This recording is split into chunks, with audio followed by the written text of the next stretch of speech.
Better.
Okay. Flick.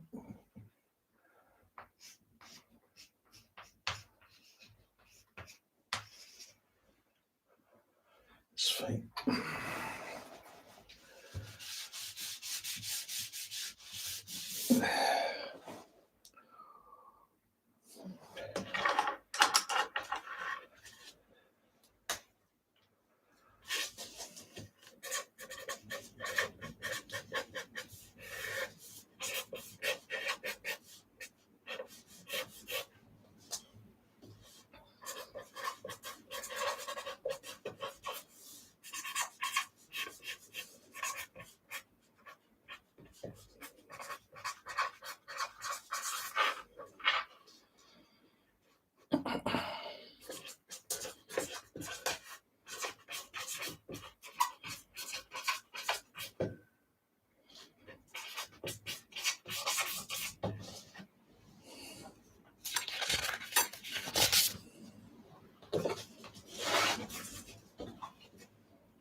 Malt mates, welcome to the Bothy for an extra content, extra authenticity, extra originality. But before we go anywhere, and I'm going to have to squint a wee bit here because for the reasons that I've converted the Bothy into a blending suite, that's what it is now.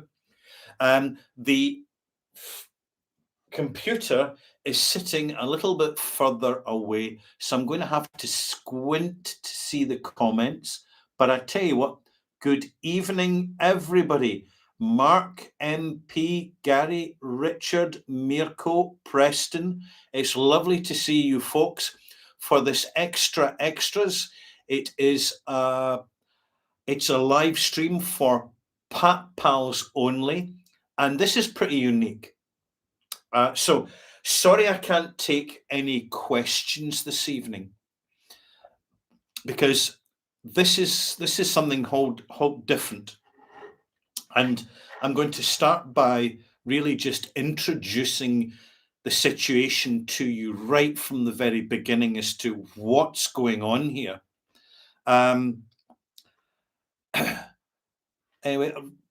Right, everybody's arriving. Everybody's arriving in the Bothy now. Hey, Pat Pals, lovely to see you all. Hello, Lachlan, Christopher, Graham, Whiskey Loving Pianist, Alan, Bogdan, Preston, my latest dram, Donner Pass Whiskey. Right, let's get stuck in, Pat Pals. Many years ago, in the Bon Accord, I bumped into an industry professional who was literally just starting his own independent bottling business. And he was keen to get feedback from members of Glasgow's Whisky Club, including myself. So we made the time and we took the time to sit down with Ian Croucher, who is now the proprietor of North Star Spirits, and we gave him our input. And what really stood out from that particular day was the fact that he listened. And there's a lot of people in the whiskey industry do not listen. They do not listen to the enthusiasts and the knowledgeable whiskey punter. For a very simple reason, the opinions and perspective of us are not particularly important to them. They have a very different view of their business. And I liked Ian, and I kind of kept in touch. In fact, we met the moment I was coming over to continue my channel here in the Bothy in the Isle of Man. We kept in touch, and over the years, I've kind of visited him a few times, and that includes a recent visit when I was last in Scotland.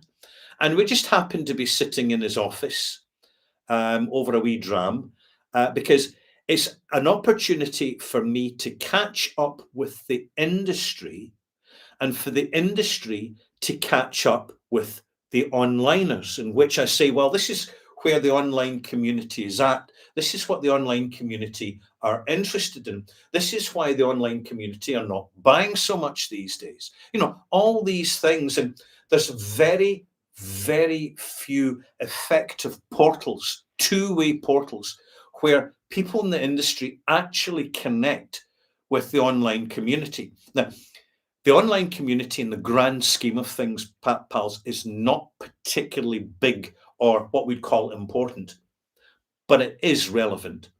And it's becoming a lot more so because things are seriously changing in the world around us. You have a new generation of consumer who is not interested in alcohol. And I'll be posting something about that shortly as part of the Patreon feed to give you some perspective. But things are changing.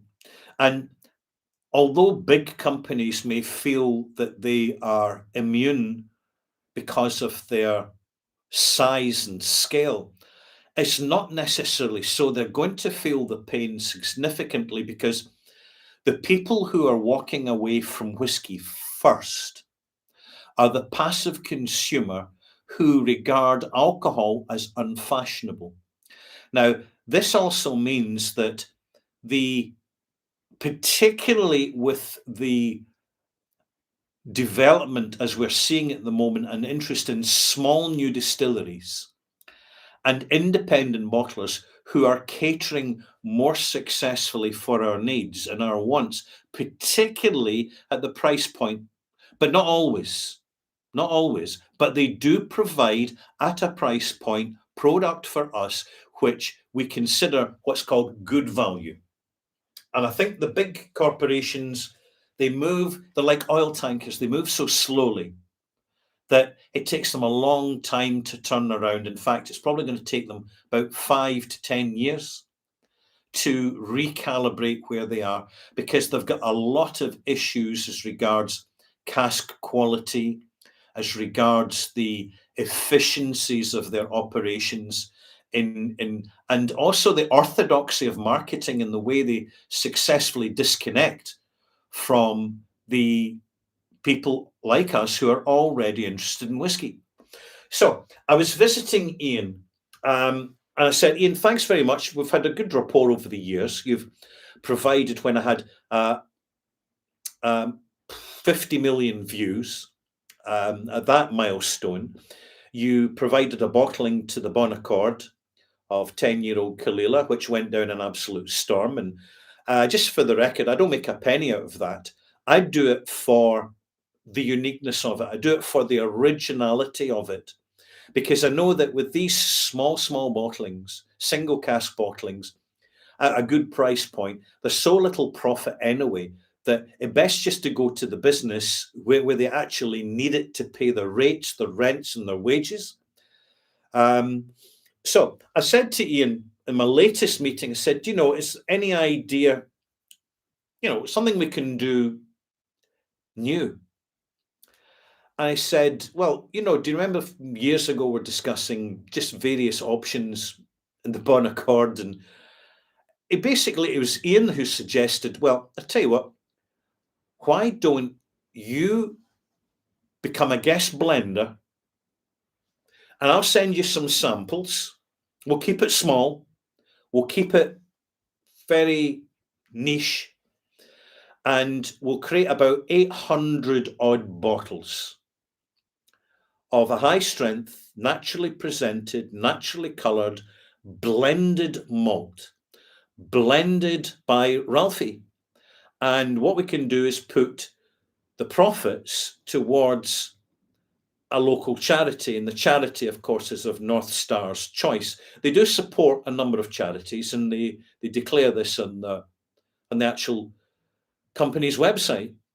And because I've had dealings with North Star before, which have been successful and they've been fair and square, put it that way. And that doesn't always happen, by the way. But in this instance, North Star's reliable to me, as far as I'm concerned. So I'm happy to go ahead with this.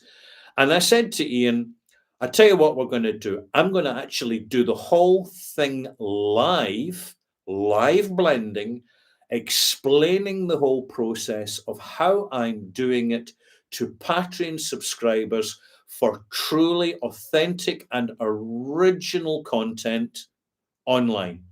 This, Maltmates, has never been done before. Where not even the industry professionals, but basically will allow people to peek over their shoulders to see what they're doing, because by and large, in my opinion, just saying and sharing, they follow a recipe book. Every blend has a recipe book. And it's up to the blender, once they have compiled the basic recipe, to then adjust it to make it feasible as part of the identity of the blend. Now, there is this protocol in distilleries where they check the consistency of their batches by having a group of employees, about 5 or 7, round the table, and they have 3 glasses each. One's the previous bottling, one's the forthcoming bottling, and the other is the decoy. And what they do is they nose and taste between the 3 glasses, and they see how much of a difference they can get with the forthcoming batch to the previous batch. That's the way they do it. And you don't hear that apart on many whiskey distillery tours. That tends to be back scenes, back doors, back of house protocols and tricks of the trade, so to speak. But what Ian has done, and we'll be taking this a bit further because I'm also planning next year to do a charity whiskey tasting in Glasgow, and you'll be the first to know when it's organised. You always get first refusal because you're subscribers. But in the meantime, I'm going to start blending this evening. I've got five whiskies to go with. They're all malt whiskies, all from different distilleries. They have different profiles, different flavors, different bottling strengths. And I'm actually going to talk you through me blending them. I have the apparatus here. Most importantly, I have the calibrated measuring jug, which if you're looking for one of these as a prop in your whiskey bothy, you can buy on eBay. Get the glass ones because they're always classier, although they're more liable to break. And this is where I'll be actually measuring and compiling the whiskey I'm creating. Right, let's get stuck in.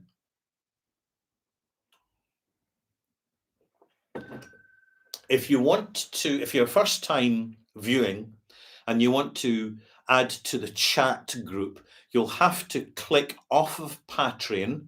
So go to the YouTube button at the bottom right-hand side, click in that and it'll take you to this live stream, which is based on the YouTube platform. And then you can see the chat box to your right-hand side of your screen, and you can add to that. So let's start with the wee card. It arrived in the box last week with the samples. Dear Ralphie, please find 5 samples you may find useful for blending project. If you need more, please just let me know. How thoughtful. I won't need any more. This is absolutely fine to be getting on with. You can see the actual volume in the bottles here. And you can also see that distinctly different colours from different cask influences. I've also got 3 bottles that Ian's also sent me, which I'm going to keep aside to feature in next year's North Star Whiskey Tasting for Charity. So here's the first one. This is the Campbeltown, what's it called? What's it called again? Connection. The Campbeltown Connection. Lovely label, very Edwardian. And this is basically a Campbeltown blended whiskey, which I suspect is very similar to this, the first in my lineup. And I've also got this 14-year-old high-strength Speyside, Mystery Speyside, and this 13-year-old Island whiskey here. And I'm not going to say too much about them. They'll be opened for the tasting, and the tasting will be fairly informal. There'll be little chats, and we'll just have a good old riff, raising some money at the tasting for a charity of North Star's choice. There you go. That introduces the bottles. I can put them away now.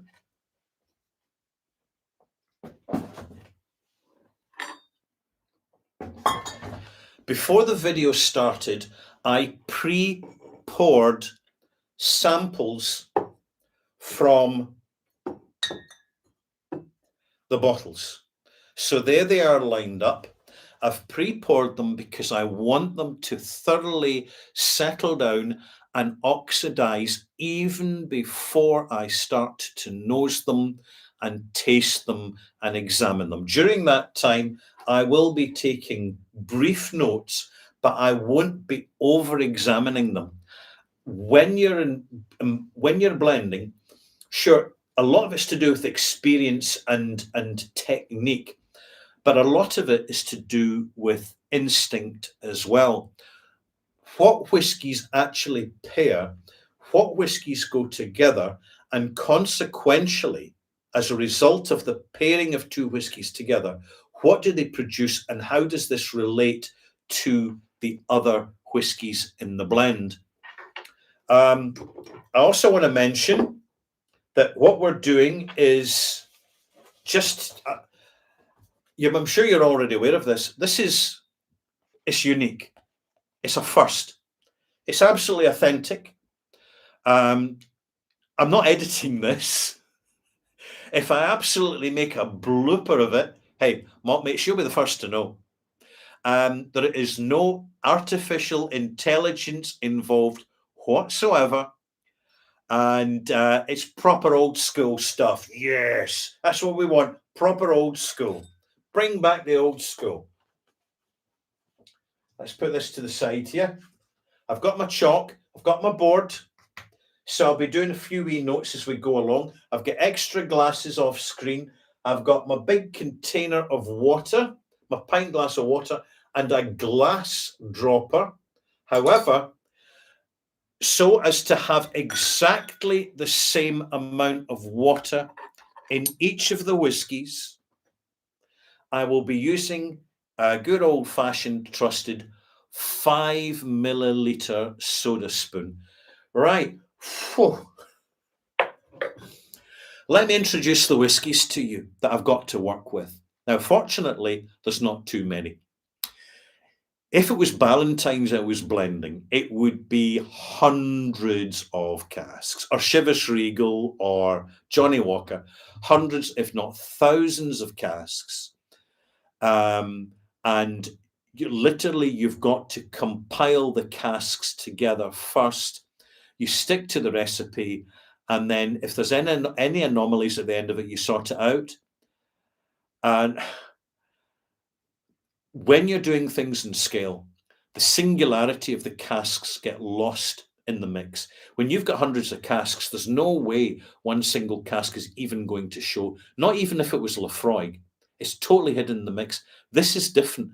There's only 5 involved here. And in fact, one of them is already a blended malt. Here's the first one. Campbeltown blended malt, 2015, 10-year-old at 50.4% in a refill barrel, right? So that is, as you can see from the color, it could be sherry actually, it could be Fino sherry, could be Amontillado, could be. But this is American bourbon cask. So that tells me we should have a lighter, sweeter style of blended malt. It's already blended.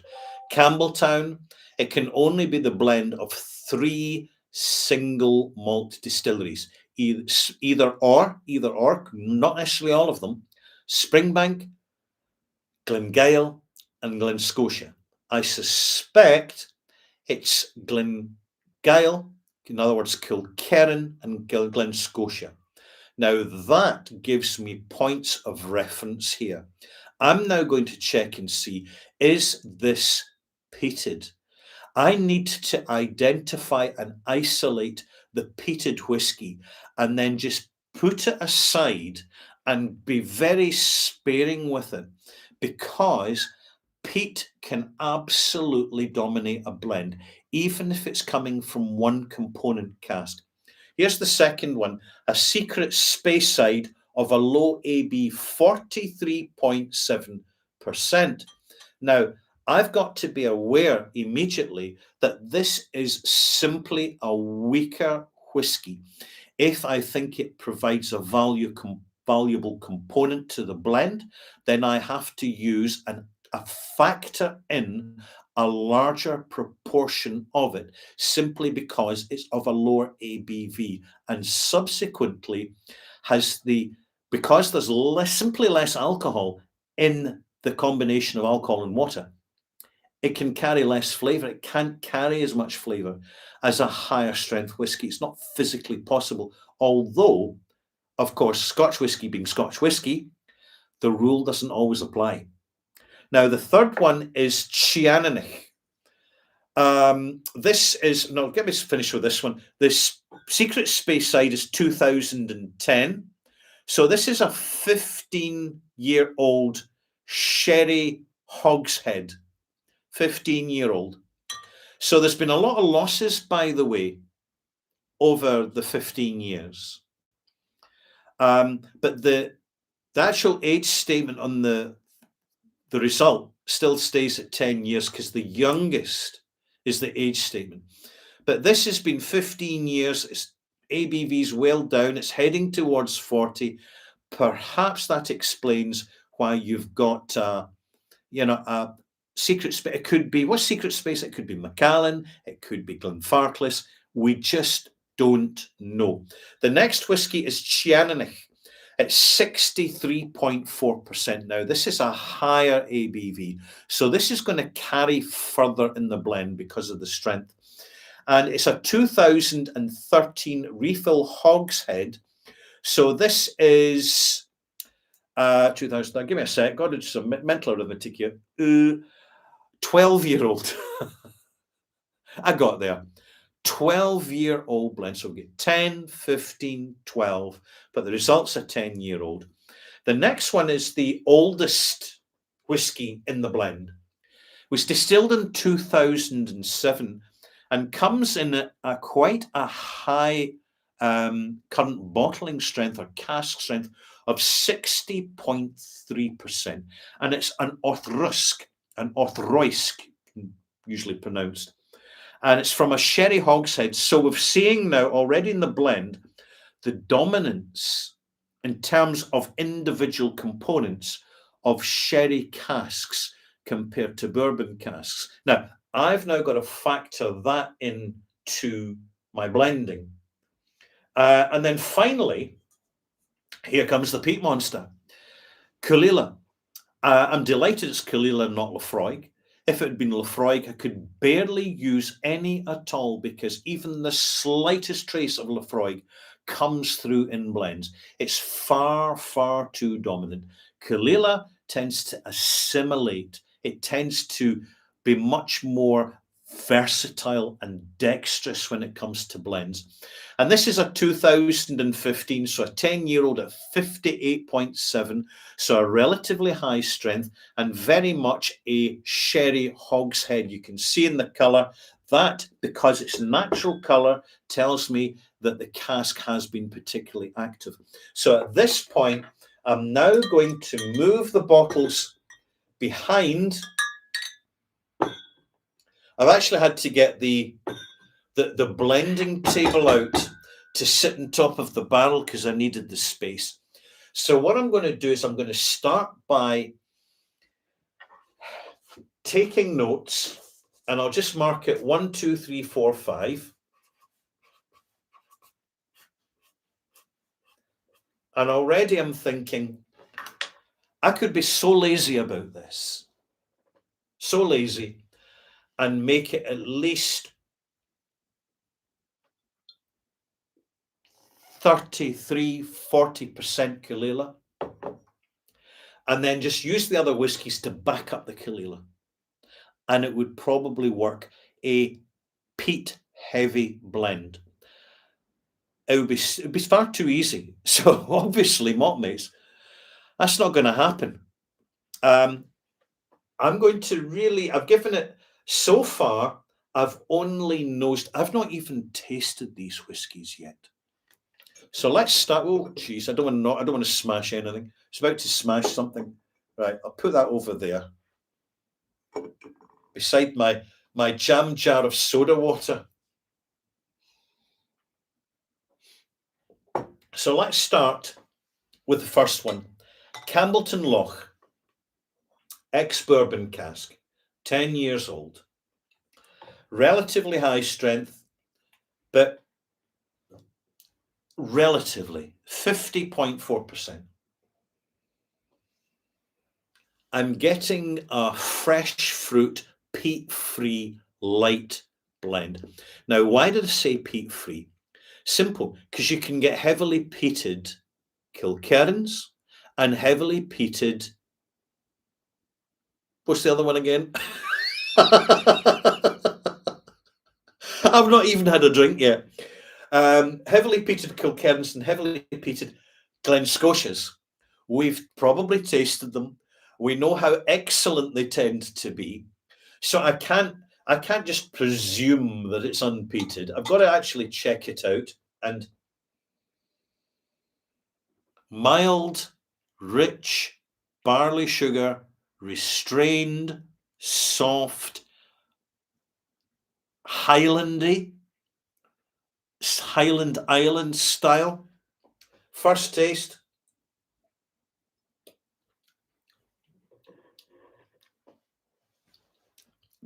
Relatively sweet, candy soft.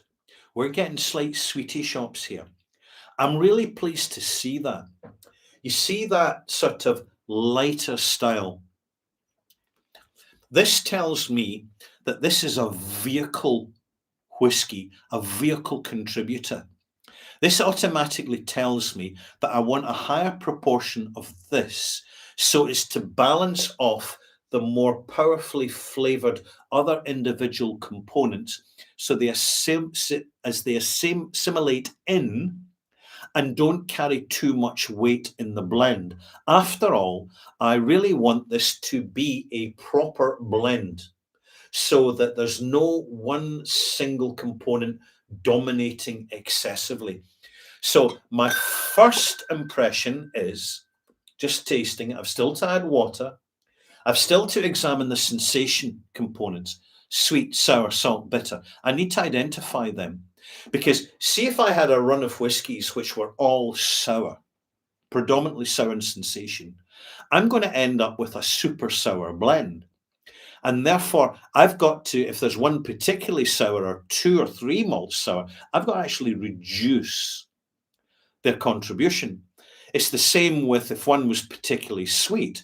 I'm not looking for a liqueur whiskey, so I'd have to back off if there's any other sweet whiskies. So you can now see the way I'm thinking, pals, about pre-composing. I'm not even composing this blend yet. I'm pre-composing it based on the just beginning to actually taste it. Once I've tasted it, I'm adding exactly 5 ml of water, and I'm examining the viscosity. I'm just seeing, giving an idea of how active the cask has been. This is medium. Already, a little bit of bitterness is coming through that I was just talking about earlier. So the sweet candy is subsiding off. The bitterness is coming forward. Now I've added water. I expect to see more of that. Let's move on to the second whiskey. The second whiskey is the Secret Speyside, 15-year-old, and it's got a low ABV. The thing about independent bottlers is they get available what distilleries want to sell. And when distilleries have barrels for no apparent reason that just seem to be having a high Angels share or wherever, they tend to want to sell them on so they can be somebody else's headache and not their own. And this is where the independent bottler has to negotiate the right price to make it worth their while. But what you can find is when you've got a low ABV, if they're safe for being caused by leakage, for example, by a thin wood, overly recharged, retoasted, shaved cask, what you can find out, there could be a number of reasons. They've just left the bung off the top of the barrel during checks. That'll soon get your ABV down. Then you can actually get a lot more oxidization, and it brings on the maturity of the whiskey. Now, one of the first thing I'm trying to do is second guess which distillery this is, and it's pretty soft on the nose. I have to say this is going to be, it's going to be a filler malt. It's not going to be prominent in any way in this blend. This is actually it's not going to make up the numbers, but it's going to round things off without contributing much in the way. As first impressions, first taste.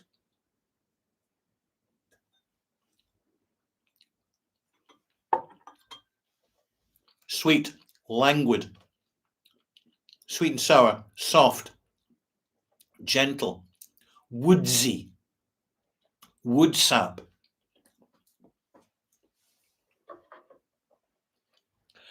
I don't think it's Macallan, and I don't think it's Glenfarclas. This tastes more like Glenelgin or Cardew.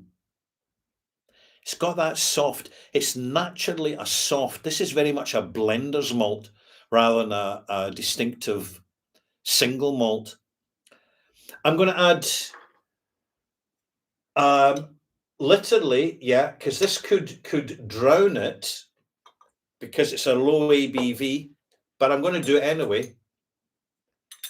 Exactly 5 milliliters of water. For symmetry is medium to heavy. So this has been active wood, but it's soft one. Right, I'm going to have to note this down.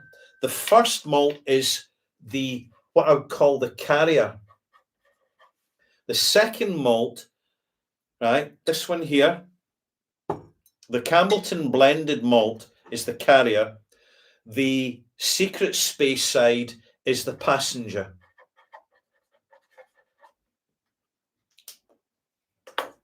It's going to make up, because of the woodsiness, it's going to make up a bit more cask effect in the mix. But I won't be using that much of it. I'm going to come back and taste again before we move on. Now, I just have to advise you, thank you for your patience and just listening into this, because none of us, you don't have a point of reference, and neither do I. This is an absolute internet first. Nobody has done this before. But I tell you what, and I'm going to say, because I've got the bragging rights. You know, for a number of years ago, I've had a series of one-of-one bottlings with Springbank, because they wouldn't bottle a cask for me because they don't do that for anyone. But they like the Ralphie style, and I like the Springbank style. So they said, Ralphie, we'll do you a single bottle or 2 bottles. One to open in the bar and one to sell at auction. And of course, if we're opening the one in the bar, it's not a sealed bottle anymore. So we titled them the one of one. And I noticed that industry professionals are now auctioning in special charity auctions one of one bottlings. Hey, these ideas start somewhere. I'm just glad that it's eventually been adopted elsewhere. Cheers.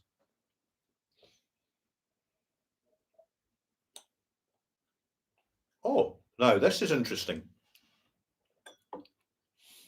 There's a real sweet wood note coming out now, and it's distinctly slight ash resiny. So that's taken an unexpected turn. And also it's relatively intense for the ABV. And the reason being that has been an active cask, which has put a lot into the whiskey. And as the alcohol has evaporated, you do get the phenomenon where the flavor being held by the alcohol transitions into the soluble alcohol with the water, whilst the alcohol that's evaporating can often have less, because it's so volatile and gaseous, that it just doesn't take the flavors with it. So that's an interesting one. So I'm going to put down my basic note. The first one, so within the first two, wee sip of water to clean my palate. It's a carrier, light and fruity and sweet and sour. So I'll call it S stroke S. The second one, it's medium. It's a medium weight. It's woody, slightly sappy, but in a good way. And it's slightly sour. But also, it's growing a little bit sweeter. Number three. Number three is Cianich. Frequently splendid from independent bottlers. Frequently. This one is 2013, so it's 12 years old. High strength, refill hogshead. It's a medium colour. It's heading towards the same colour, slightly darker, as the blended Campbellton malt. So I'm getting floral here. I'm getting more spicy floral. This one is distinctly different from the first two. That's good. When you have component whiskies making up a blend, the more different they are, the more unexpected and singular the blended result. Phew. Also, initially soft on the nose, I would describe this as an accent malt. You're going to add a proportion of this just to add a little bit of top end fruitiness, a little bit of high spicy notes, a little bit of slight clove, a little bit of elderflower, a little bit of cardamom, a little bit of light white berries and apple, fresh fruit.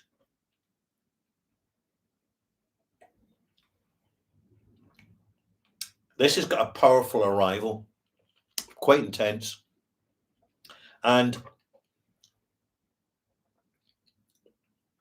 yeah, completely unpeated. Cianich can be slightly peated, completely unpeated.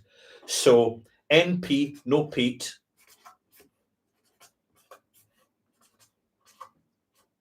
Now, why am I noting down the fact that it's peated and not peated?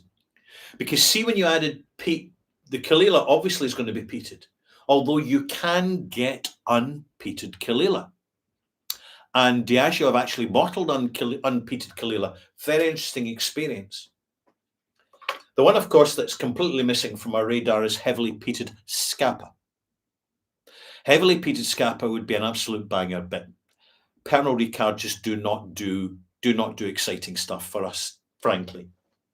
So here we are. We're on the Cianich, very lively, very fresh accent, medium to youthful.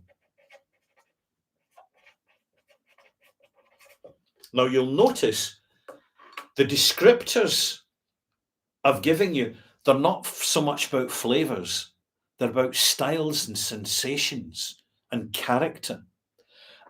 If I was to basically say, oh, we've got apple fruit, we've got pear fruit, we've got fresh fruit, we're going to make up a super fruit basket blend, I could put them all together and be disappointed with the results. Blending doesn't work that way. But hey, we're all blenders, malt mates. You're doing it when you're topping up an underperforming bottle you've bought with something a little bit better. And my goodness, you can see the difference a little makes. I've got to bear that in mind with this, by the way. I can't do what's called overweighting. Overweighting is when you have too much of one single component over dominating the whole event because it's actually quite good in its own. Now, that is a very, very lazy way of doing it. So let's add the water. Nippy. that's not the water. For goodness sake. Focus, Ralph, focus. I've just gone to get water out of my first tasting glass rather than the water vessel. There we go. Add it in. Let's have a look at that. Oh, yeah.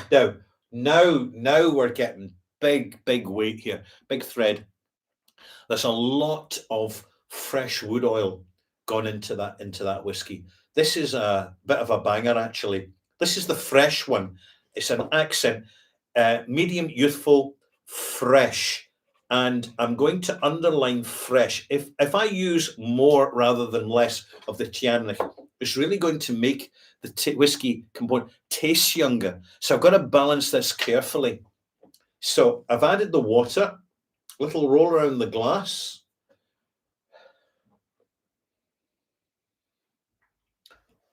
I can't tell anything just immediately. But before I even start to compose this blend, I'll be going through each glass individually again and reappraising them, because it's not just what they taste neat straight from the bottle, it's how they still are 10 minutes, 15 minutes, half an hour later. Which direction have they gone? Because I'm not just blending for first taste, I'm blending for the arrival, development, and the time span of that blend. So I'm bearing this in mind as well. If it was easy, everybody would do it.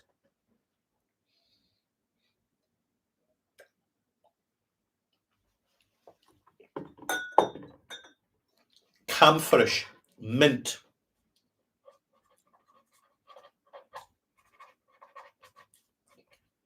So this is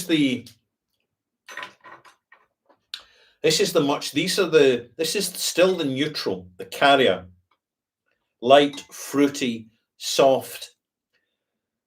The Secret Speyside is medium wood, sappy, slightly sour, sweet and sour. But here with the Teaninich, now we're getting something that's much more zesty, much more punchy, much more prominent. And so I've got to be careful the proportion I use of this. These two will blend together very, very comfortably. They have got a lot in common when it comes to the signature and style. But the Teaninich is now the distinctly different whiskey. Let's move on to the next one, which is the Arthur Rusk, the oldest whiskey in our blend, distilled 2007. So it's 18 years old. 18 years old.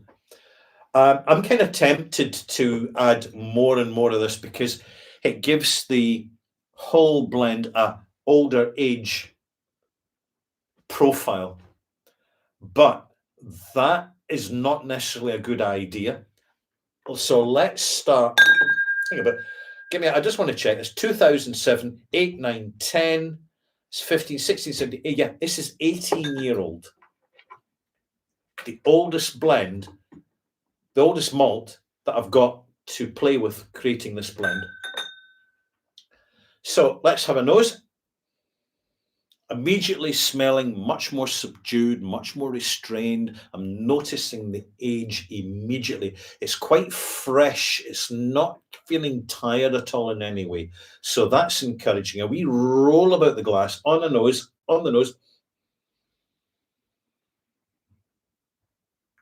Dusty, leathery bookcases. We're getting that, but not too much of it.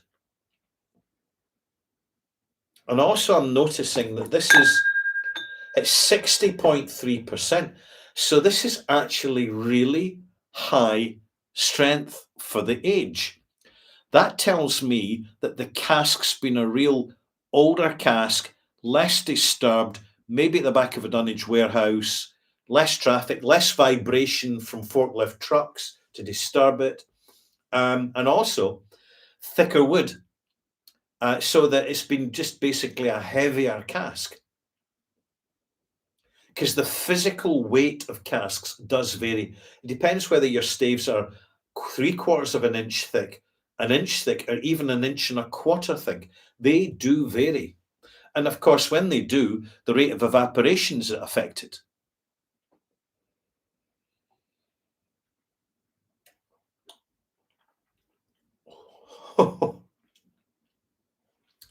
Nutty. Now, the first thing I note down is older. It's not just the fact that it is older, it tastes older, it's denser, it's softer, it's simply more languid. It's, heaven help us, I hate to say this, so don't take me out of context. Smooth, right? But in a delivery way, not in a flavor way. This adds a real, what we're looking at now, even before we reach the Caol Ila, we've actually got 4 very different whiskies. They're none of them too much alike. And I think Ian's put a lot of thought at North Star, put a lot of thought into looking at the stock and saying, right, let's get a real variety that we can present for the blending here so that we get hopefully quite an exciting result. I'm going to add the water to this. Again, I'm adding a full 5 milliliters, full spoon. Why? So that every single whiskey involved in the blending has exactly the same dilution. So I see the conformity, the uniformity that the effect of the dilution has on the individual whiskies. This is medicinal, right? Medicinal, smooth. I'm using that word from a blender's point of view, not from a whiskey drinker's. It's a blender's point of view.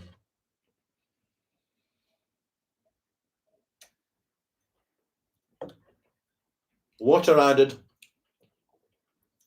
really softens it, soft spice, and despite the high strength on the label, it becomes feeble. It's understated. So, in fact, I'm going to have to use a higher proportion. Excuse me, drop my pen lid. So for this to make its presence felt in the blend, because I've now added the water and immediately tasting it, I can see that it is fragile. I'm noting that down. Fragile is a strong component feature.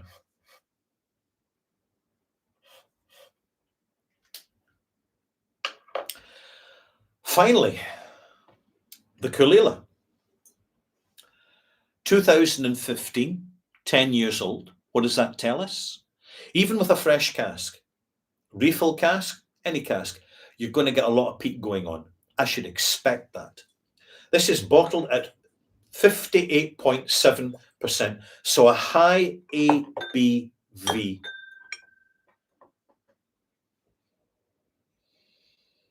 First nose, remarkably mature for its age. This is a 10-year-old. Let me see, was that 2015? Yes, it was. It's a 10-year-old whiskey going on 14. This has been a very active cask. It's really softened the Caol Ila. I'm delighted. In a refill cask, the Caol Ila would have been aggressive. It would have been far more dominating. Now I know that I can actually lift slightly on the nose alone. I can lift its presence and the proportions in the blend, and it's not going to overly dominate. But I'm still going to err on the side of caution.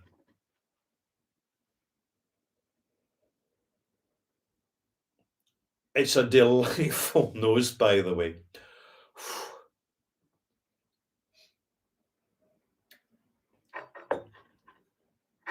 Rich, super rich. I could have put my first word that I could have put down for the fifth component option was peated, but I'm not. I'm putting down rich because the cask involvement has really rounded off this Caol Ila and given it a wonderful sense of almost slightly creakily age. So there we go. Just gentle stroll around the glass, super thick threading in the viscimmetry inside the glass, looking absolutely fantastic. And again, we're getting a bit more of that medicinal note that we've got with the older Authrusk. Where we're going to start with, where we're going to take this, syrupy. I'm saying syrupy because it's something that stands out that the other components don't have. So do you see the way I'm thinking now? I'm looking at the flavor, but I'm looking at a lot more than that. I'm looking for the sensation intensity, the sensation range, the predominant characteristics that each individual component is going to bring to that blend. And now I've got to kind of balance them off and try and get every single one to contribute to the experience without one being sort of left out. Because I could just say, never mind, we won't bother with the secret space side. We'll use the carrier and we'll just give it a third, third, and a third. Again, that would be an easy option. And frankly, there's blenders do that. But we don't generally talk about it. They're busy people. The Caol Ila, even in the nose, the phenolics are suppressed, beautifully suppressed, actually. They're prominent. But this has surprised me. And it's actually the final whiskey component, but it's the one that's kind of making me think, actually, I can use more of this in the blend.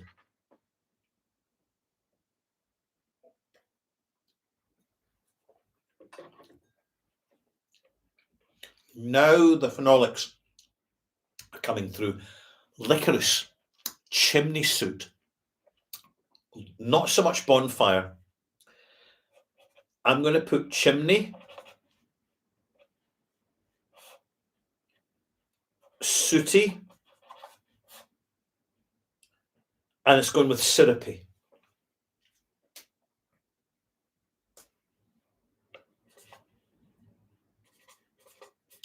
So we have, there you go. That's where we're at. What I do next is briefly chat to you and then run through these whiskies again a second time before I even start putting anything into the measurer. This is a calibrated, it's used by the brewers, homemade winemakers, beer makers. It is simply a piece of laboratory equipment that's calibrated to create 100 milliliters. And what I'm going to do is I'm going to fill this up to 100 milliliters with percentages. Obviously you can see the logic. And at that point, I'm then going to have a tiny, tiny taste, but very, very little, because I've got extra glasses here. But even before I get there, I'm going to pre-blend. I'm going to tell you why I'm pre-blending. So there we have it. We've got 5 samples. We've got the carrier, right, which is going to make up a larger volume.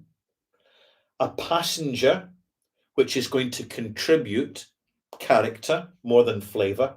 An accent, which is going to add the top notes. The older, which is going to add depth. And then you've got the rich one, which is going to add depth as well. So, in fact, I can easily see, no problem, balancing these out. And what I'll be doing is starting with the lightest whiskey first. and basically putting two whiskies together into a glass in different proportions and then smelling and tasting before I go any further. So there we have it. So we've got 5 here.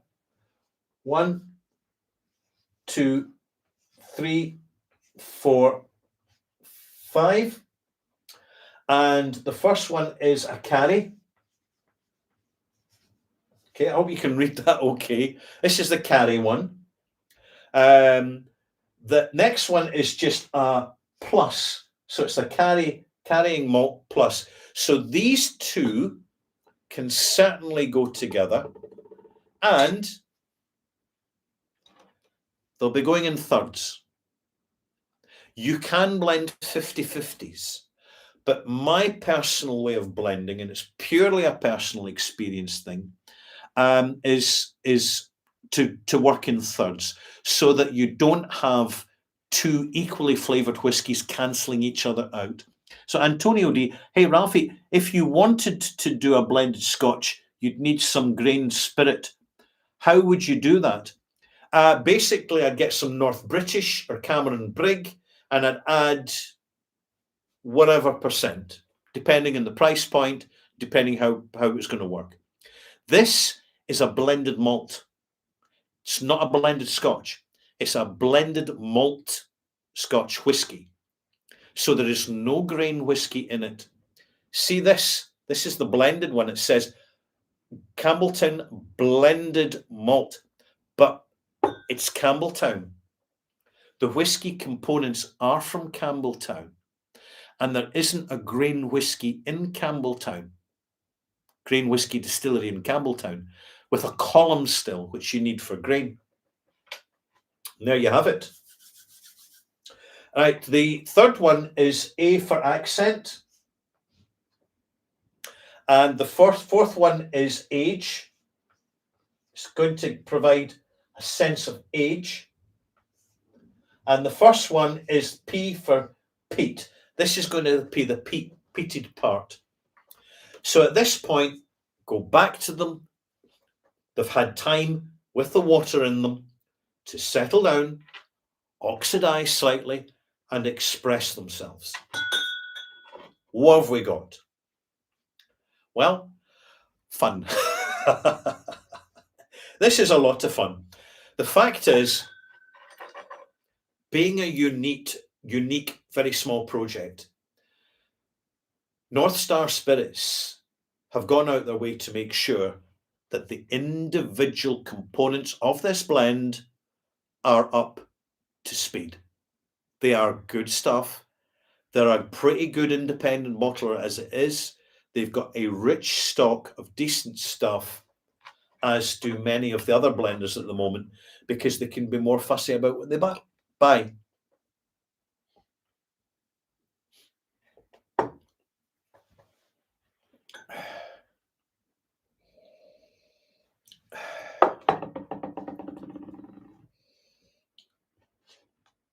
We'll take the first two. I'm putting these together.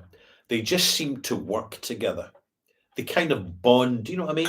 They just seem to click. The carrier is light. The passenger is medium, fruity and woody, slightly sour, both slightly sappy, and both have got a sour component. What I need to know is, will it become too sour when I bring them together? I don't think so.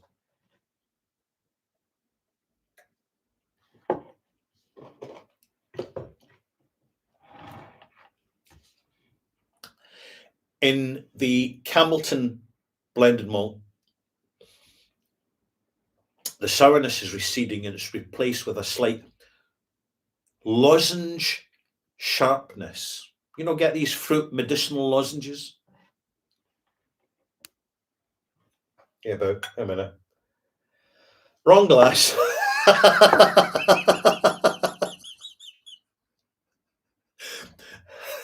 Hey, it's live. Right, start again. Yep, right colour.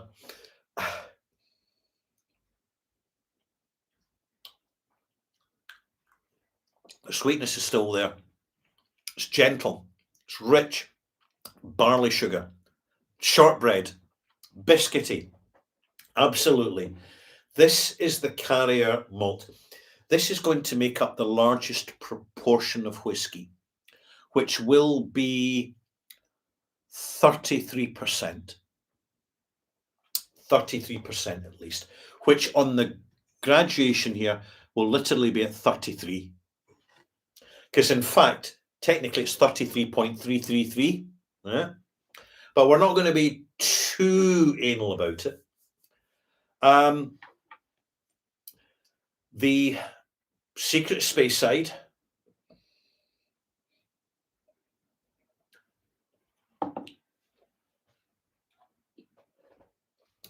It's becoming softer, gentler, slightly aromatic.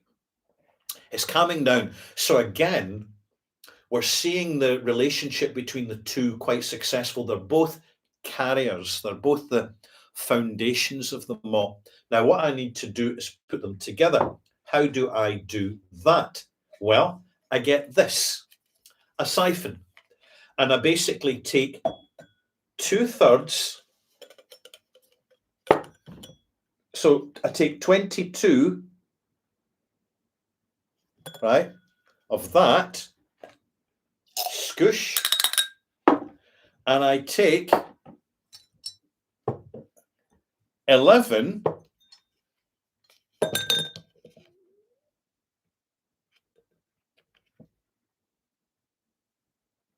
Where's 11? That's it, nearly there, nearly there.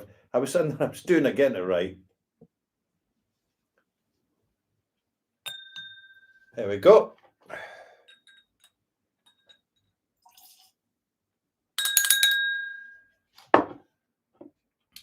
I was never, hang about, let's look at the remaining fill level. Nah, that's not right. Need to add more. Yeah, definitely should be at least less than that. Right, it's fine. Right, we're fine. Right, so that is now pre-blending. So we've actually put two of the whiskies together just to see how they get on, how they marry together. So we put that right at the, let's bring this back further. There we go. I didn't siphon out enough of the Campbellton malted blended malt. Right. So that is them together. So I put that glass right at the front between the two other glasses, and I give it a minute. And then I'm going to move on, having, but I've still got some whiskey in here, for goodness sake. That's better. Oh, we clean out with water. Coming your way. Shh. Oh dear. I've got water in my notes. Does this become collectible? Right. Next, we've got the Cianich and the Othrusk. These are two very, very different whiskies. How are they going to go together? Which one do I want to dominate? Again, in thirds, I'm going to put 2/3 Othrusk, 1/3 Cianich, because the Cianich is really top-end spicy. And I don't want it to be, by the way, that could take on the, in fact, yeah, I'm just going to reverse it. I'm going to have it 2/3 Cianich and 1/3 Othrusk.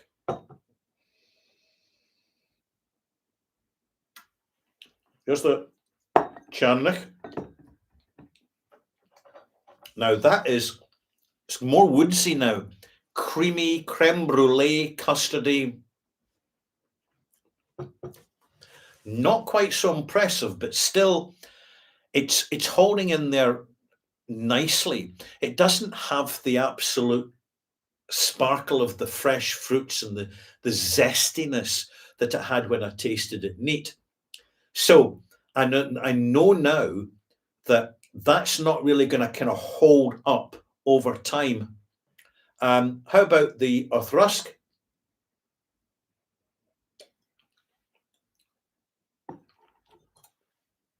Rich, creamy, very nice, lovely, lovely.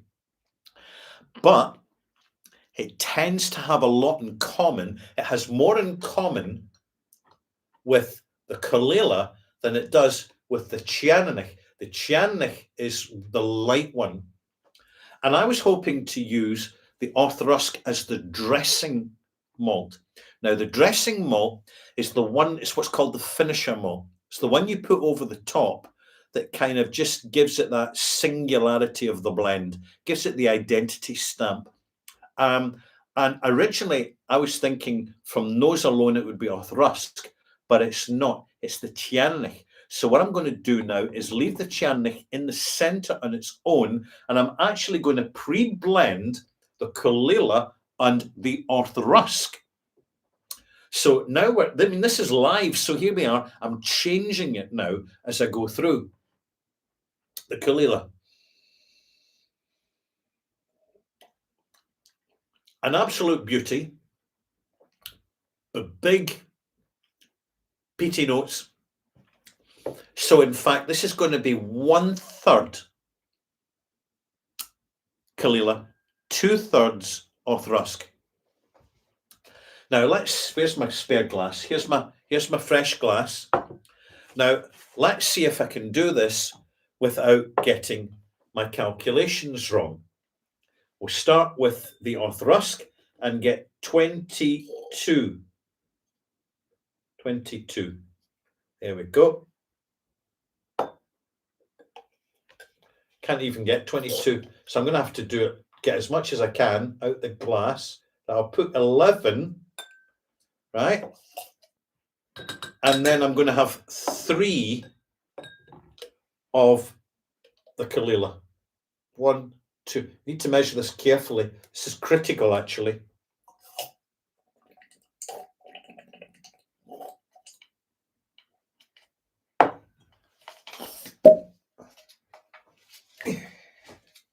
Lovely.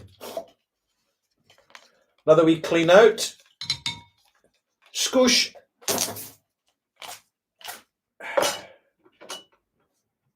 Here we have it.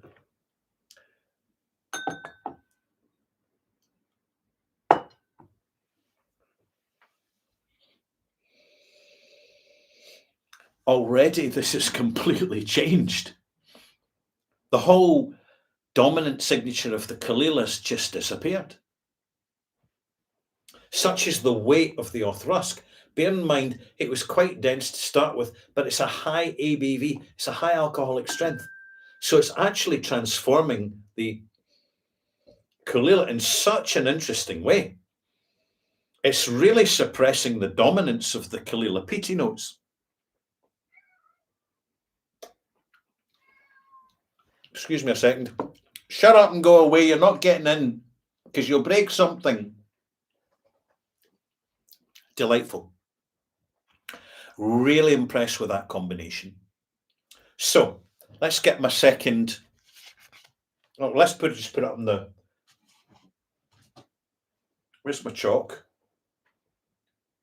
I'll get another piece of chalk. So the carrier is going to be dominant, but we're starting at the other end. The Caol Ila is 3% against 11%, well, roughly 3 point something percent. So a third of Caol Ila to 2/3 of Orthrusk. So I'm going to start to kind of work back the way and say, right, if I put 11% Caol Ila, which is a third of a third, 11% Caol Ila, and then put 22%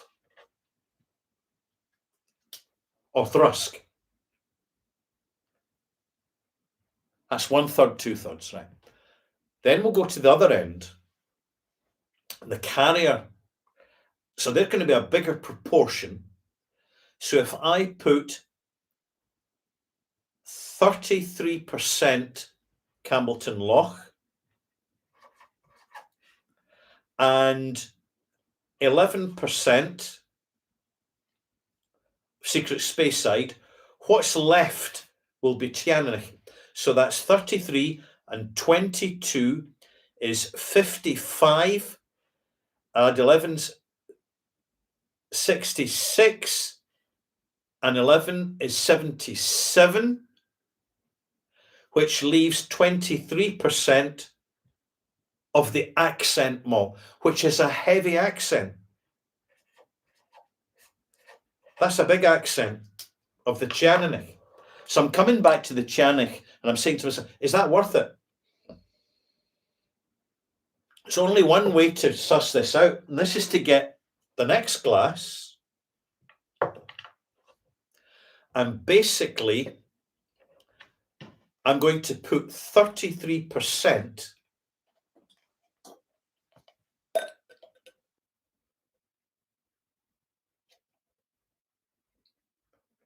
and 33%, I'll make it 9. So 3 measures is 10, right? Okay, make it that.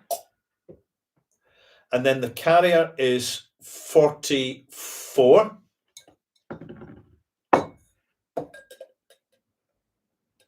$33, $44.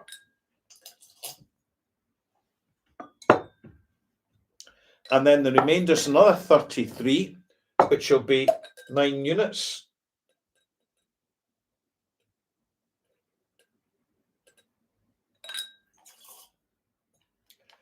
And there is a final dram. Oh my goodness. I'm going to leave that for a couple of minutes because this is just the beginning. The next part of the blending is the tweaks. What's the tweaks? It's a technical term, tweaking. It's saying actually it could be a bit more peaty or a bit less peaty. We'll add an extra 5 or 10% of this or that. However, at the moment, I have composed that it is 11% of Caol Ila, 22% of Rusk. So we're getting the peatiness and the age. It's 33% Tiananich. So the Tiananich is in fact the one malt that I didn't expect to be dominating, but it is because I want to get something, the light, the top end. I want to push the top end notes because the other 4 malts are not exhibiting any top end notes. Are you with me? So I'm trying to balance now at this point. And then we've got the Secret Speyside is 11% and the carrier malt is 33%. And quite literally, here's the flask. I've got to put these together absolutely raw. And then I leave them to marry together and I update you next week in Pat Powell's updates. So important. You can't just put the malts together and then smell and taste them and make a decision. They need to bond. And what you'll find with the bonding is you're going past your first phase of blending. The second phase is the tweaking, but the third phase is the final appraisal. What is this going to work? Is this what we're looking for? Is this what we expect? What do we need to do? Or what do we not need to do with this? Now, I've left this sitting a few minutes. All this whiskey has got water added. Let's bring it forward. You can see there's a little bit of Scotch mist appearing. The lighting's not so great because of the positioning of the camera at the moment, but there's a little bit of Scotch mist appearing in there. It is a medium colour, all 100% natural. Here's literally blending first impressions.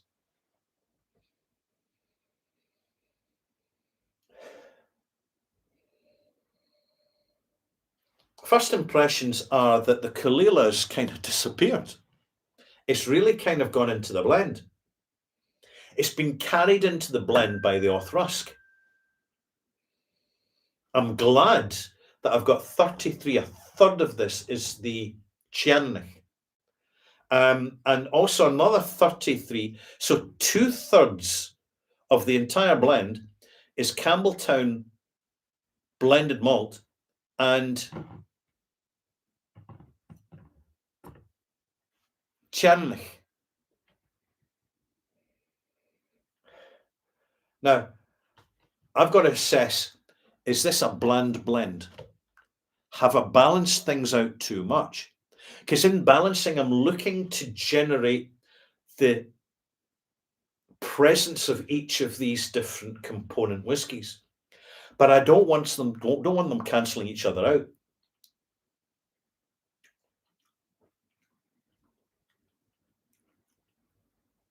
A real rich flavour.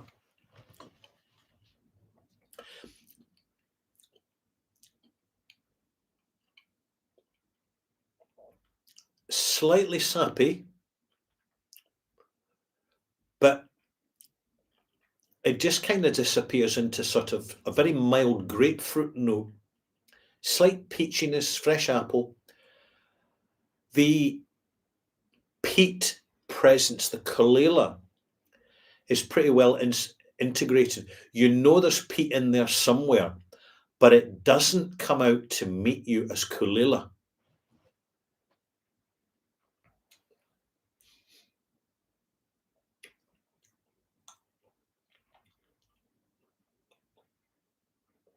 Oh yeah. Now I'm getting the tannic, slight tannins. Now I'm getting sort of lozenges. I'm getting a rich note. First impressions, I'm happy with that. Let's actually make it up. Let's actually bring it together. Whew. This is exciting because I want this to be a good experience for Northstar and myself. What I don't want is for people to be buying it and saying, Ralphie couldn't blend his way out of a dough machine. A bad analogy, by the way. Ralphie can't blend. So I'm going to put the whiskies together.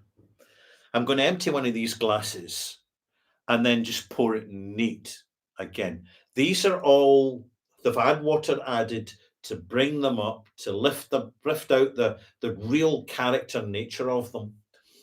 So now I've got to do some very specific measurements, and I've got a clean glass here. I've found a clean glass, so I can use a clean glass for the final result. Right. 11%, 22%, 33%, 11%, 33%. Will I just go with it? Will I just... I hope that my commentary makes sense to you. And I'm going to write down the percentages now on the board here. So, number one, 33%. Second whiskey will be 11%. Again, thirds, and they work because neither one really dominates. Next, we've got number 3 is going to be the dressing. I'm underlining at 33. The Cianich is the dresser. It's the signature, it's the personality one that's going to kind of really kind of be at the forefront of this blend, but not too prominent because of the rich nature of the Othrusk and the Caol Ila, of which we have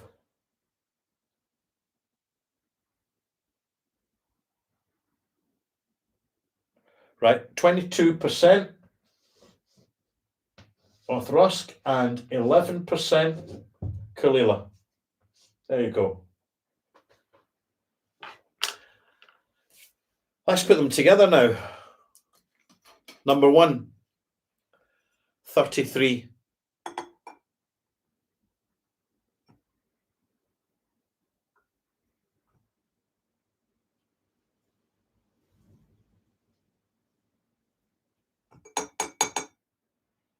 That's it.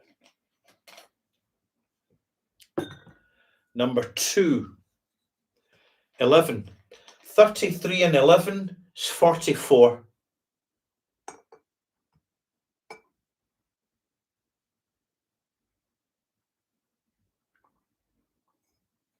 Perfect.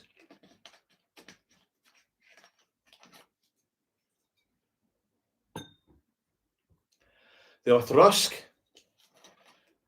the dominant contributor, 44 and 33. Give me a second. Oh, God.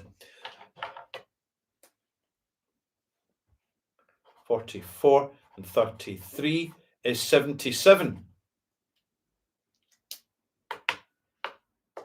Yeah, 77. So we're up to 77 now. This is the, here we go.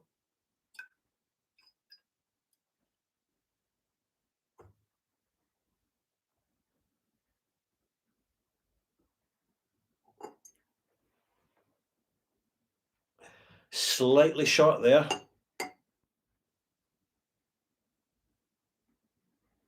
Oh, that's it.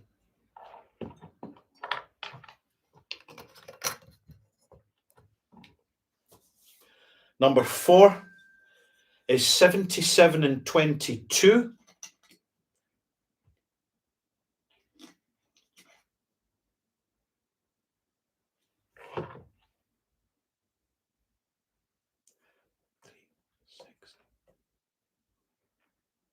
Hang about, wait a minute. Rightio. Yeah, thank you, Malt Desk. I'm at 110. Ah, blah. I tell you what. Right. No problem. I'm going to go to 110, and then I'm going to use that extra 10 as my dram. So I'm going to have to shave back here a bit. 33, 66, 77, 88. That's 12. Right. So I'm going to chop. So it'll be 32, 10, 10, 20, 32, 32, 64, 74, 84. Right, so that goes down to 9. That goes down to 9. And get to that down to 31. 31, 62. 62, 71, 80, and 20. Yeah. Right, we've got it. Right, let's carry on here. 4, 22, about 78, 22, so that's 90. And then the final component, which will be 20, take 110.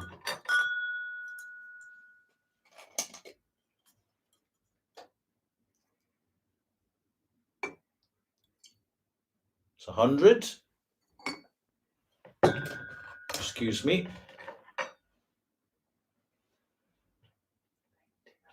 10, okay.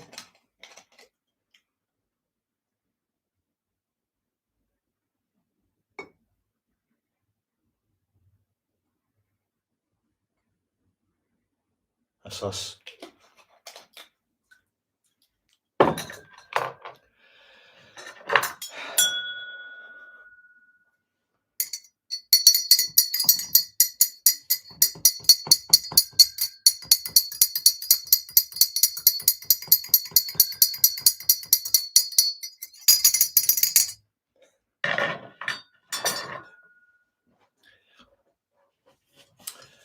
Right.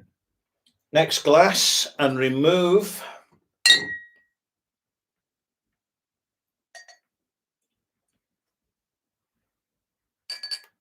10 millilitres.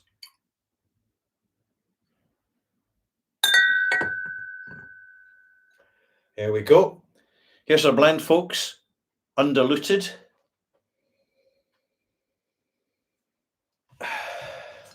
Gingerbready. Kind of gingerbread. Let's move this to the side. Better keep an eye on that. That's important. I should have a cork in it now. Stop any evaporation.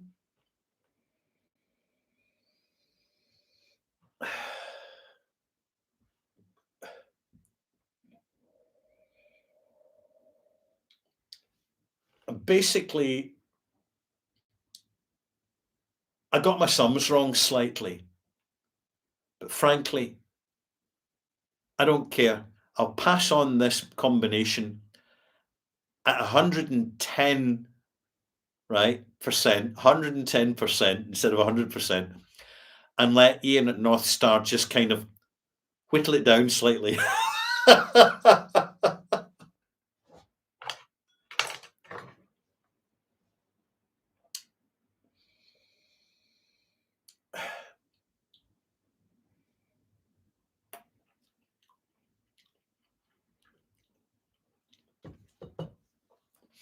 The richness really comes through for starters. I'm delighted that the Othrusk is there because it really gives it kind of a roundness, a kind of almost a kind of mature gingerbready note. The Caol Ila is now effectively suppressed, and I'm quite pleased about that. I didn't want it to be a Caol Ila blend, but the Caol Ila note is just it is there, providing a kind of almost a kind of toasted fireside kind of chimney soot, not a bonfire note, but I really kind of just a sort of peaty, tangy, integrated richness. The Teaninich has really done its job. It has been more than a dressing malt. It's been the accent to counteract the softness of the Campbeltown blended malt and the Secret Speyside, which work really well together. They're actually, put them together, you could never tell them apart thereafter. Excuse me, I've spilled some whiskey here. Can't believe it. Place smells lovely. Got a wee question here from Billy Coots. What's the blend going to be called and who's designing the label? Should come under the Obscurities and Curiosities North Star bottlings. Ralphie as ringmaster at a circus. Well, I leave it entirely up to Ian at North Star. He can basically put on whatever he wants, but I have said that he's welcome to use blended at the bothy and to use my emoji on the label, and asked him if he could just mention the charity that profits are going to as well, because it's one of these that's just that kind of bottling. I'm now at the stage now that, as you can see, there's been a bit of a blooper. But to be honest, I don't care. I should have been calculating it to 100%, and it's gone to 110%. But I'm going to forward the recipe as 110% to North Star and let them decide how they want to whittle it down. They'll put it down in proportion. I think that it's live, folks, and I'm not particularly good at mathematics and arithmetic, as is clearly self-evident. So what have we got? 33, 30, 66, 76, 86, 88. No, that's right. No, it's not. It's far from right. 33%, 11, 33, 11, 11.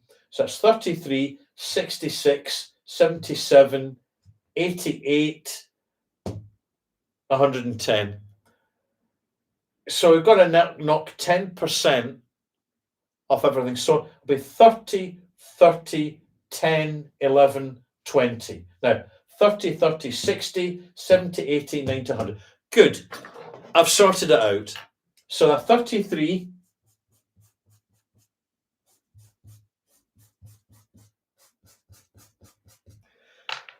What am I doing with my fingers here? How amateur.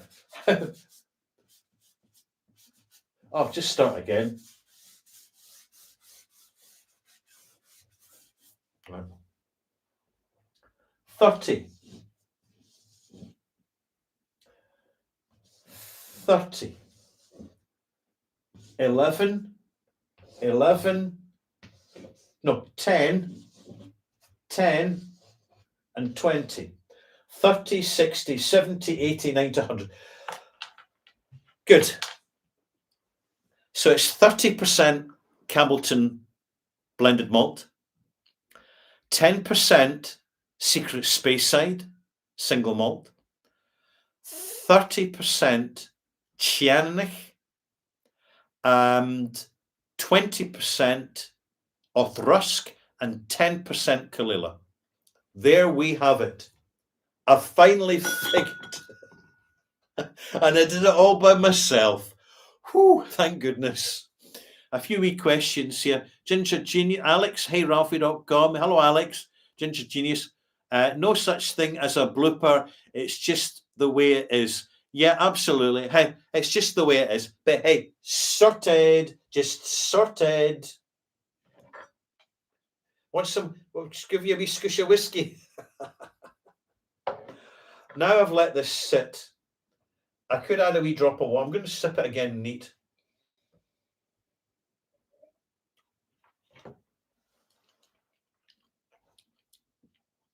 I'm very happy with that. The age is suppressed, but it's got a real youthful vitality to it. It's kind of tangy. That's the word. Great word. The Cianich is bringing the tangy note to it. So what else have we got here? We've got Adrian H. Ralphie, that was amazingly informative and entertaining. The best Bothy Live I've personally attended live. Thank you. Well, hey, you're welcome, Adrian. Again, this has never been done before, ever. I'm quite pleased with the result, but what I have to do now is get another bottle, a spare bottle. I'm going to put this out the way for safety. This is a very, very important component here. I'm going to tuck it out the way. I'm going to go and get a bottle for that. In the meantime, I'm actually going to just add a wee drop of, just a few wee drops of water, and talk a little bit more about the bottling itself. I will come back to this and taste it again just to make sure it really comes across and works as a blended malt. I'm having discussed it with Ian at North Star. It will be sensibly priced, and I've made it clear to Ian, I want you to have the first option. There's no compulsion to buy this, because I know many of you are outside the USA and there's lots of tariffs things going on at the moment. So I don't expect you to be interested in that. But I think this is a kind of really useful, novel experience for all of us, actually, for you observing as me as blending, as well as me blending and having to rectify bloopers. And so the malt desk saying, nice going, Ralphie. Carol Evans, sorted. Where's Roy saying, nice save. Did you got it sorted out in the end, Ralphie? And Christopher Malloy said, I kind of like the idea of 110% malt. Yeah, a little bit extra. That would be a good an idea. That'd be a novelty.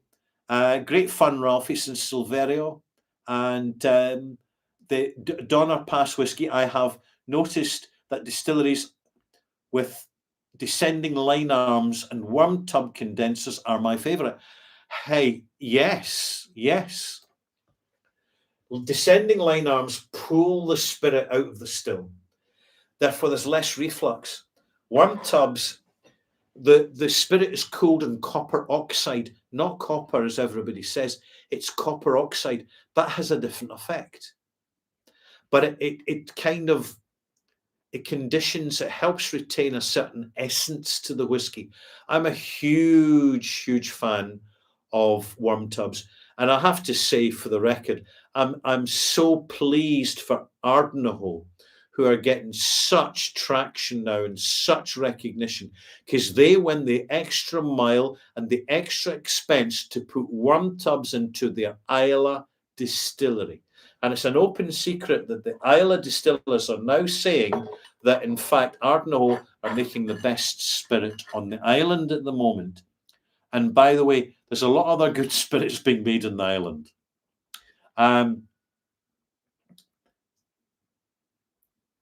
Carol saying, who revealed the thirds method to you? Is it widely used? Great for you to share it live, and look forward to buying a bottle. Well, thanks, Carol. The whole thirds thing is something I heard in a bar from a retired blender. And basically, it was the rule of thumb: if in doubt, do it in thirds. Don't do it half and half. Half and half can work. But when you do it in thirds, you can always be sure that when there's two malts that are vying for dominance, one will slightly dominate and therefore provide the accent to the blend.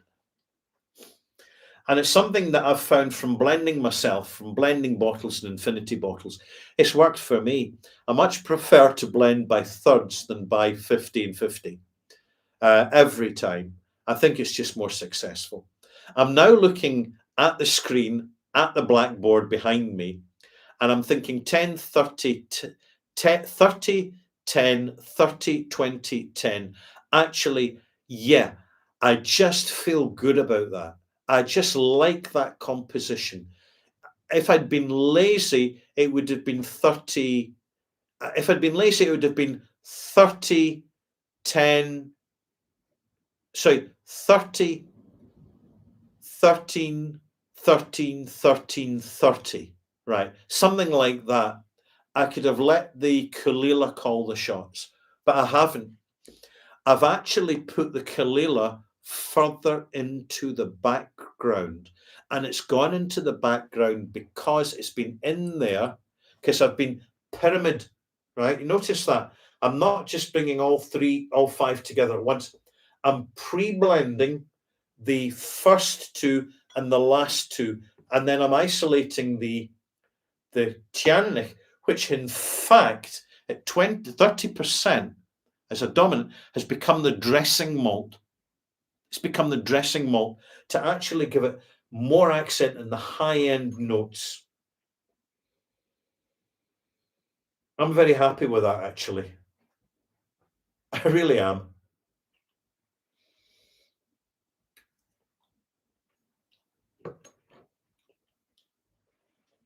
It's kind of rich, sweety shop, sweet and sour gingery with cola and pineapple and mint. Yeah, in fact, I might tell you what I'm going to do, mock mates. I'm going to make sure I buy a couple of bottles myself for the stash. Absolutely. I need a few of these bottles because I can bring them up at charity events and things for tastings that I do, and they've got a proper authentic backstory for it. And I want to say thank you very much, folks, for tuning in, because this is an odd one. This is not normal. It's not normal.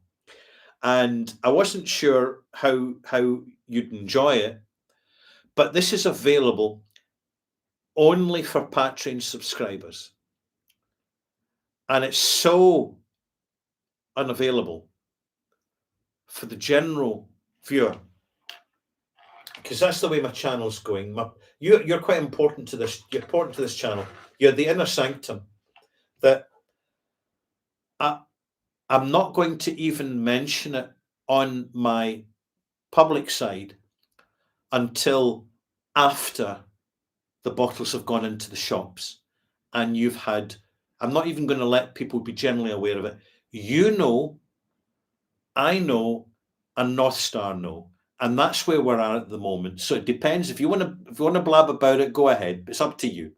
But if too many people know about, there could be like a gold rush thing. I don't know. I hope not.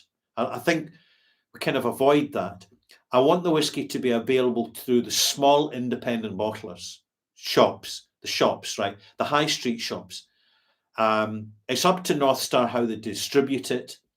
I'll give you an update on that. And hopefully I'll just have a sit down with Ian afterwards, and we'll rake through the embers and discuss it. And I look forward to bringing you an exclusive on that as well. Let me see a few more comments here.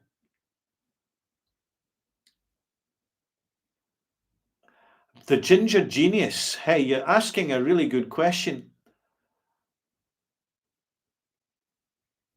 Hey, Ralphie, is the Bon Accord doing Whiskey Chaser this year? Before I answer that, Carl Evans, I think that this will give a lot of malt mates the confidence to have a play at home blending. Absolutely. Interesting session, says Lachlan. Thanks, Ralphie. Looking forward to the results of the blending. Yeah, they hopefully out before Christmas. Now back to Ginger Genius. The Bon Accord will not be doing Whiskey Chaser this year. I was planning to announce it later, but unfortunately, the brewery that was doing it, Kelburn Brewery, has gone bust. They've closed the doors. And there will be no Whiskey Chaser this year because they were really, really good at dealing with the recipe I gave them. I'm going to give it a year off, and I maybe approach another distillery when things have settled down a wee bit. So no Whiskey Chaser this year. Sorry. And let me see. Whiskey Mechanic. Give me a bit more time and I'll calculate the AB of this goes into 11 blend. Well, I've got an ABV device, so I can actually give you a direct reading when I come back with the bottle next week. Tell you exactly what the ABV is, but it will be brought down slightly because they want to bottle it before, they want the labels ready to go in the bottle before it's bottled. So I think it's going to be about early 50s, young 50s, 51, 52%. We'll see how it goes. Antonio, it was amazing. I learned so much. Thank you, Ralphie. Antonio, you're very welcome. All I'm doing is sharing my experience, which, I mean, I take it for granted now, but it goes back over 35 years. I mean, I was drinking whiskey in 1985. That's when I really started getting into gear about it. Where's Roy saying, we enjoyed it, Ralphie. Good fun, messy, but good entertainment. Hey, you're very welcome. I've thoroughly enjoyed it as well. Jean Kelly, great time, Ralphie. Thanks for bringing us into the bothy for some live action. Absolutely, completely unrehearsed, bloopers and all. So we're sticking to tradition here. And what's the time? How's the time doing? Actually, the timing is literally spot on. 2-hour session. We started at 9:30. We're at 11:15, so we've just got 15 minutes to go. So I'm just going to have a wee bit of chat with you, actually, while I am tasting a little bit of this dram, and then I have to go and find a bottle to put this in. Very, very precious, absolutely unique at the moment. Nowhere else has the secret blend, except for that measuring flask there. So I've got to, it's under strict security. I will have a sneaky peeky taster in the next couple of days, but a tiny amount just to see how it's blending together. But at the moment, I need to give it a week just to blend up, just to compose itself, just to bed in. But what I'm going to do is literally very shortly, I'm going to email the proportions from that to North Star so that it can get on and start putting the blend together. And as soon as it's bottled and labeled, I'll let you know. And North Star's fine. They understand the situation. They'll be itching to get the publicity out there because no whiskey company has, and we're going to say it again. I've got the bragging rights, but hang about a few comments first. Hang about, geez, I'm getting ahead of myself. Plenty of comments here. I've just got to scroll it back a wee bit. Good fun. Jean Kelly, great time, Ralphie. Thanks for bringing us into the bothy for some live action. Yeah. And Mirko, thanks for this amazing blending session. You're welcome, Mirko. Whiskey Mechanic, it's a Spinal Tap reference. Google, this goes to 11. Really? Well, there we go. Hey, this could be quantum resonance happening. You never know. Where's Roy saying, no cats in the bothy, door shut, Ralph? Absolutely, the door's shut. There's a cat flap in the bothy. In case they get caught in rain, they can come in. But I've had to barricade it. Can you imagine a cat coming up here right now while I'm busy blending? It's not going to happen. I'm not going to take the chance, particularly the big one, big fluff, Billy Bamstick. He'd be just all over this place. He's already been in earlier doing a nosy because he knew something was happening. And Sean Kosa, loved the transparency, Ralph. So many blends, we have no idea of the contents. No cheap filler here. Correct. Donna Pass Whiskey, I would give it several weeks if there's the time. Absolutely. We're going to give it as long as we can. Ideally, what's going to happen is North Star are going to blend this, pre-blend it, and then put it back in the casks until bottling time. Okay? Because we know it works. Ian and I have already discussed this. We know how effective it is. And also, it's high strength, stated natural color, stated non-chill filtered. It's what you would expect. We have to have consistency and uniformity. And there we have it, folks. Well, there's not a lot I have to add now. We've completed our mission. Here it is. I hope you've enjoyed this. I have. I wasn't sure.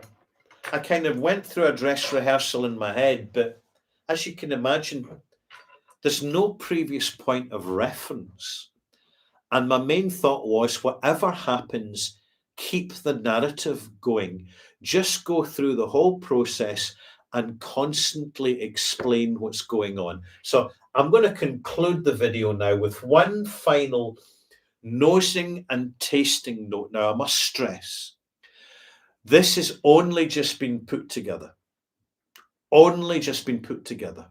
So it's still very much in its infancy. But the ginger biscuits, gingerbread thing is quite prominent. There has that, the sherry bourbon interaction's been quite successful. You're noticing this, you wouldn't automatically say, oh, those are sherry casks or predominantly sherry casks. That hasn't been the way it works, thanks to the tremendous balancing, actually, that the Teaninich has brought to this, that when I started blending, I didn't even know that it was going to do. I mean, literally, it's evolved in front of your eyes. So there's some light fruit notes, like cranberry cola notes in the nose. I've added a drop of water to this now. So it's settling down, it's opening up, and naturally the oxidization's accelerated slightly because the water's weakened the alcohol. So it's a good way to access what's happening in here in a week's time by adding a water and let it really just plenty of air around it without giving it too many shakies.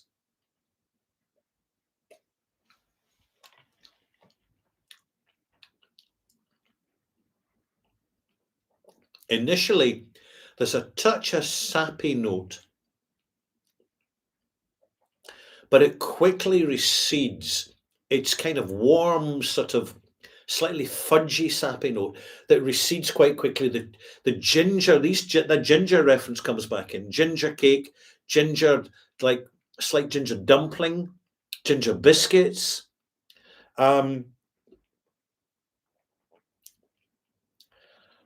Scorched pineapple.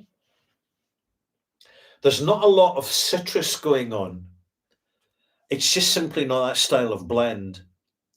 It's the woodsiness has certainly been successfully suppressed by the Chianich.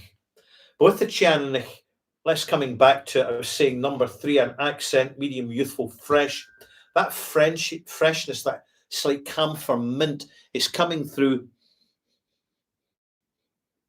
It's been suppressed, and I mean, the whole thing's really just kind of bonded together more than I expected, actually.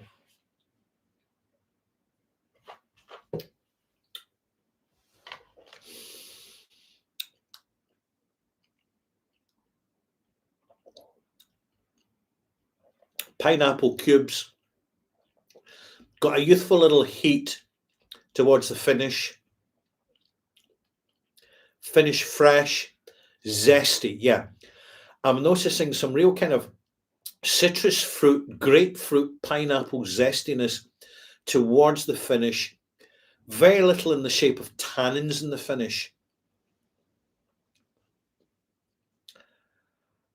I've said enough. I'm going to conclude now. It's 11:21. I'm done here. I'm just going to address a few final comments and wish you good night. I've got to draw this to a conclusion now and tidy up. I'll tidy up in the morning.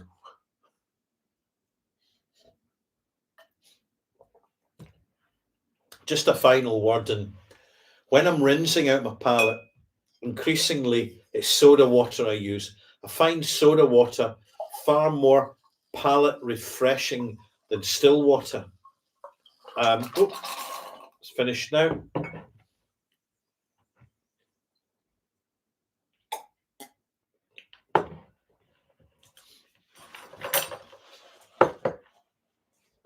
I wonder if I should scan this and send it to North Star as an accessory pamphlet to go in with the bottle.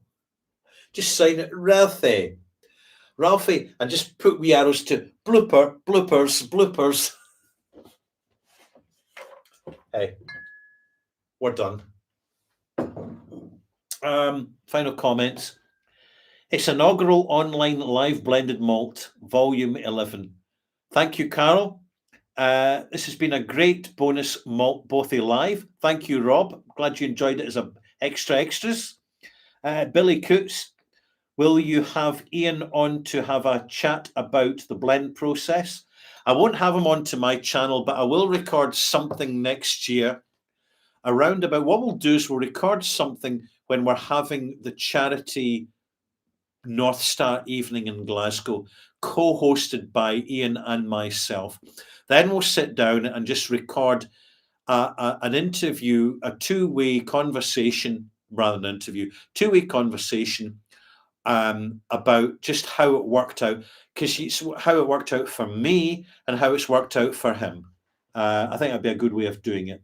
And also done with hindsight, so we can see how well the whiskey was received, how it panned out, the marks that got in whiskey base, right, etc., and what other people thought when they reviewed it. Hey, it's all part of the journey.